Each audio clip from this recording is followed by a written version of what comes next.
Hi guys, and welcome back to a brand new course vlog at a brand new golf course.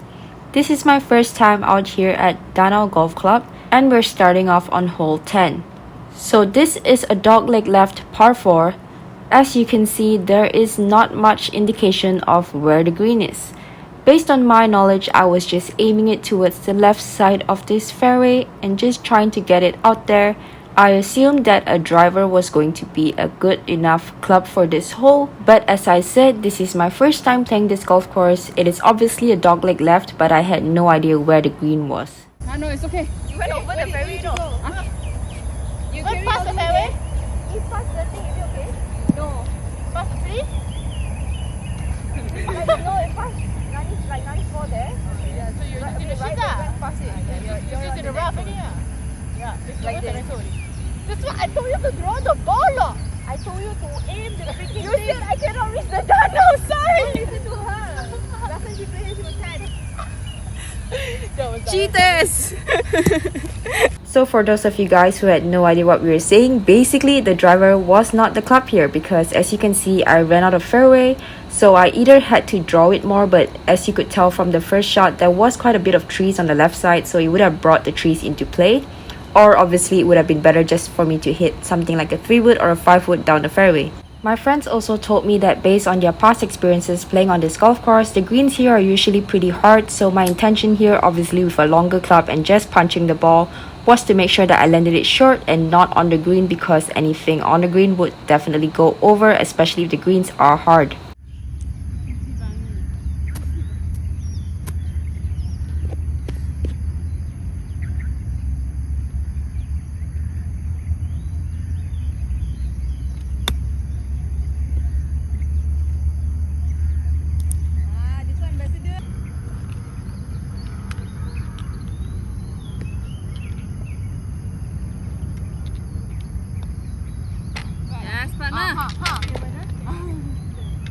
Moving on to hole 11, again another blind hole. It would definitely be beneficial to know where the holes are going. I think from this tee box you can definitely see that the right side is higher than the left side, so it's definitely going to be a slope from the right to the left. But obviously not playing this golf course before, I had no idea what was down there. What my friends told me was basically just hit it down the right side of the fairway and you're going to be fine, so that's exactly what I did. But I think courses like this are very interesting because it really makes you commit to your shots.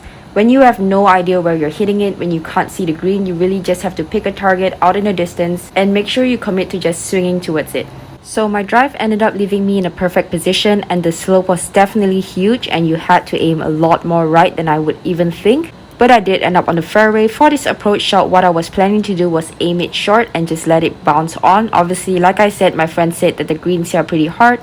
Because the pin is in front as well, I assumed that hitting it a little bit short and just letting it go up would be the good play, because even if I were to just miss it short, it would be a much easier chip than if I were to land it on a green, on a very hard green, and end up 40 feet over.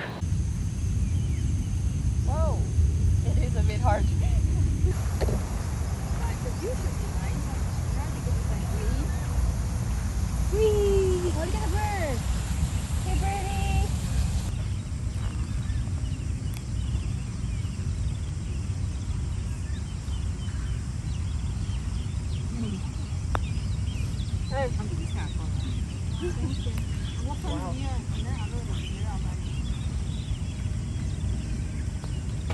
So from the green you can see how severe the slope was and how it just was a massive downhill, so aiming it towards the right side would definitely kick everything towards the left side of this fairway. Moving on to hole 12, which is a par 5. This is probably one of the most straightforward holes that we've seen so far. On the right side there is a hazard, so aiming it somewhere towards that apartment building would have been perfect for this hole.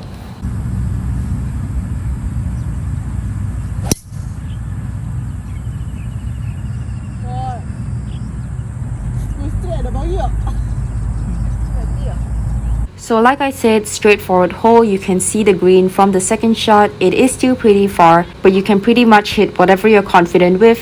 The entire hole is basically the same. There's water hazard down the right side and trees down the left side, but there is quite a bit of space.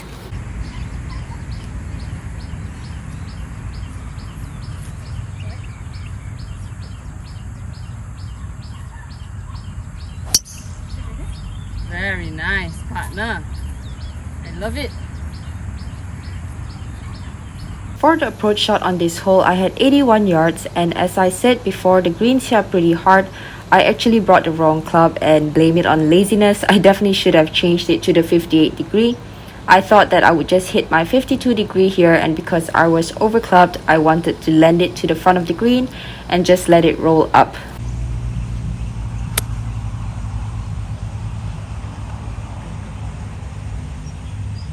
I should hit my 58.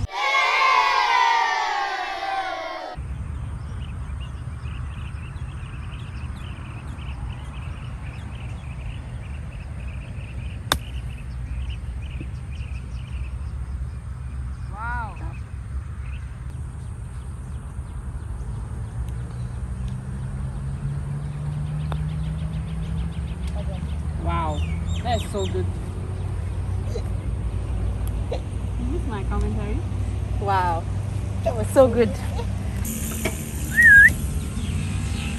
Okay, slowly back down. Slowly back down. Slowly back down. Retreat, retreat, retreat. You're scaring it. No. Oh, whoa. Hole 13 is a par 3. There's a bunker in front of the entire green. So my aim here was just to hit it in front and carry that bunker, because I knew that once I carried the bunker, I would be somewhere on the green. And obviously, if the greens were hard, that it was just going to roll up towards the pin, which is behind on this green.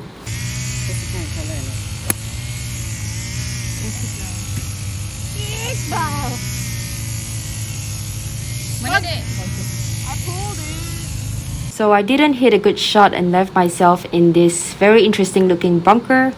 I think one thing that I was definitely struggling with was the fact that I didn't know what the greens were doing. Although my friends said that the greens were hard, some greens seem to be reacting differently from others. Some seem to be bouncing more, some seem to be quite receptive. So it was hard to judge, and I was definitely trying to control it too much versus just hitting whatever club I would normally hit and letting the green do whatever it would do. Obviously, that's just part of not knowing the golf course, not knowing how the greens are reacting, and just not really trusting the shot and just trying to control the outcome a little bit too much.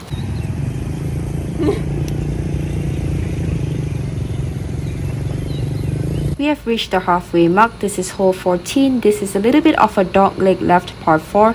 Again, you can't really see the green, so there's definitely quite a lot of blind holes on this golf course. As I said just now, it's very important just to pick a good target, trust it, and just swing towards it. Like I also said, one of the things that I was struggling with in terms of hitting approach shots was that I was just trying too hard to control them. And the same rules apply for your approach shot and for your tee shot. When you're not confident with a golf course, you don't know what the greens are doing, what the course is doing. The most important thing is just to trust whatever you have in your hand and just fully commit to the shot. Because even if you hit a bad shot, if you are fully committed to the shot, chances are you'll have a better outcome than a shot that you don't trust and aren't fully committed to.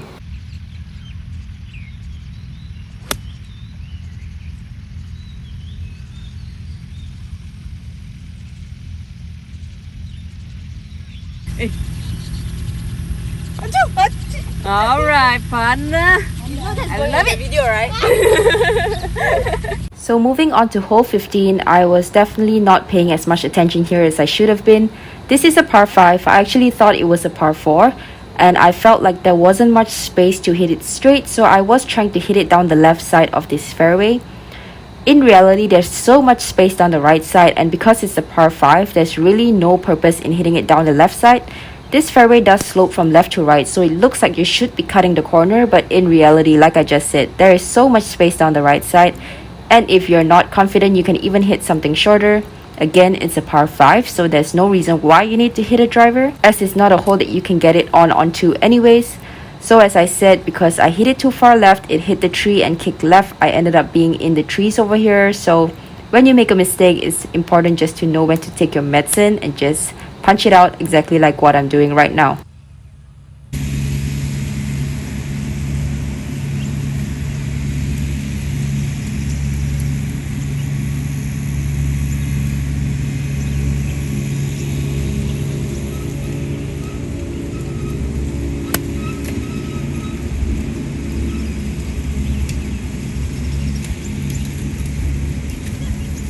If I don't hit it that much, Right, left to right. for that.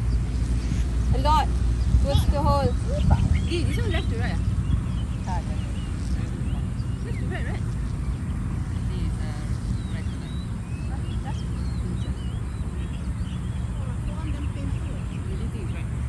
I know it looks a bit left to right. no, it looks right to left. But when I see from here, it looks left to right. Like, it looks like it's coming the whole from here. No, I think. I think it's No, not. And a lot too. yeah. That's what I think lah. Hello, move. My partner on the part. Sorry sengaja. So angry, you come late like 1 hour. I say a lot already, partner. She don't trust me.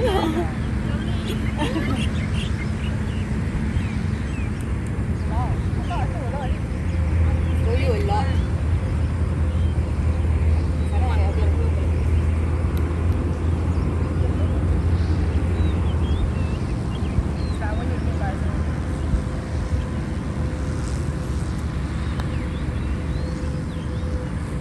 Yeah, definitely gonna. This one went right and then that one went left.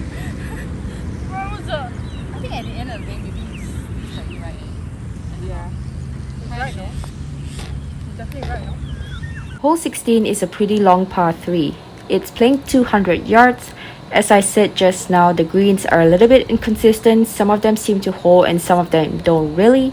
As I'm hitting a hybrid here, I was definitely planning on hitting a little bit of a softer shot just because obviously with a hybrid it's going to bounce off harder anyway. There was also a little bit of downwind before I hit, but when I hit it kind of stopped. So my decision here was just hit a half hybrid.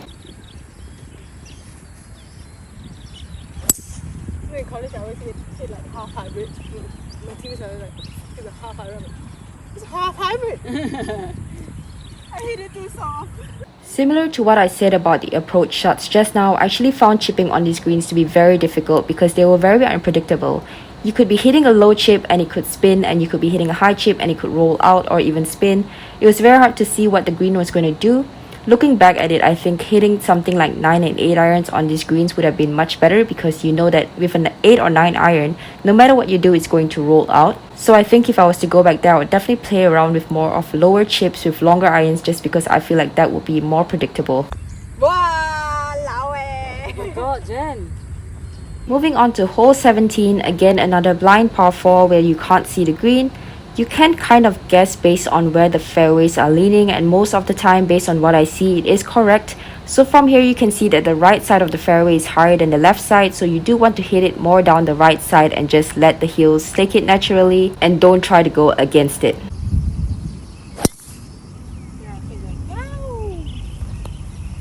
He always gone. Where is He's so bright. That's why. Oh, da.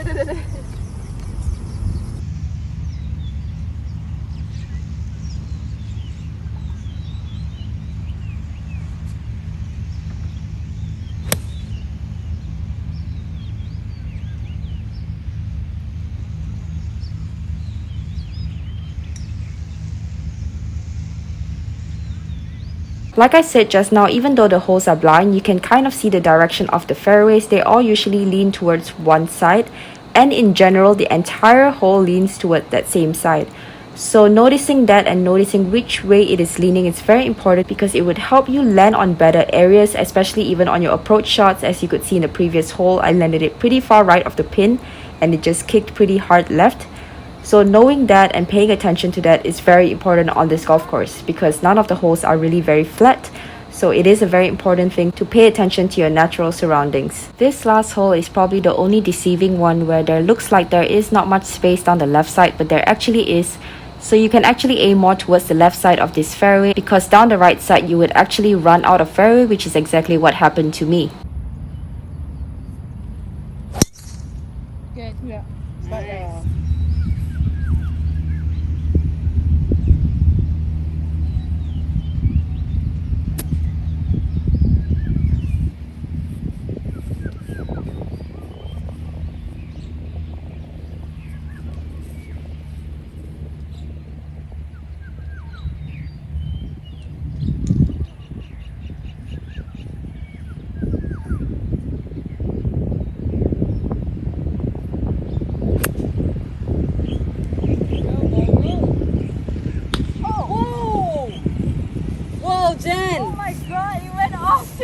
That was too accurate. Oh my god, so good. Unfortunate. Stay on the green. Oh my god. So that is just golf in a nutshell. Hit a good shot and end up off the green in a very difficult position. You can't see it from here, but anything past the pin on the left side is just going to really roll downhill. So it's very important here to just make sure that I left this on the right side of this pin. And it was not an easy chip, as you can tell, that rolled a ton even though I landed it just on the green. So it's definitely unfortunate when you hit a good shot and you're struggling just to make par, but as I said, that's just golf. So I hope you guys have enjoyed part 1 of this vlog. The back 9 or the front 9 of this golf course, I think is actually a lot harder, so I hope you guys stay tuned for that vlog, which will be coming soon. Really good car. So hard for bar.